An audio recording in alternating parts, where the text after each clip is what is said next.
নারীদেরকে আপনি যখন ঘরে নিয়ে আসবেন, আমি নারী বিদ্বেষী কথা বলছি না, নারীদেরকে আমরা অনেক অনেক সম্মান করি, অনেক শ্রদ্ধা করি।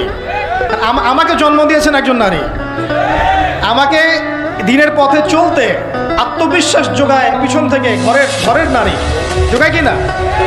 আমার নিজের কন্যা সন্তান আছে, আমরা মেয়ের বাবা।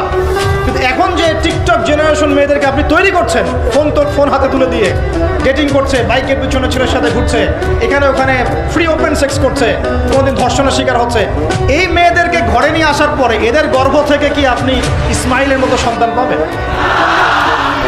এদের সাথে তোমরাও দেখা যায় যে অনেক সময় প্রেম করতে ভালো লাগে, এই মেয়েদেরকে কেউ বিয়ে করবে না। এ ধরনের নারীদের সাথে মানুষ প্রেম করতে মজা পায়, কেউ সম্মান করে বিয়ে করতে চায় না, করলেও দেখবেন 2-1 বছরের মতোই নাই সেই সময়।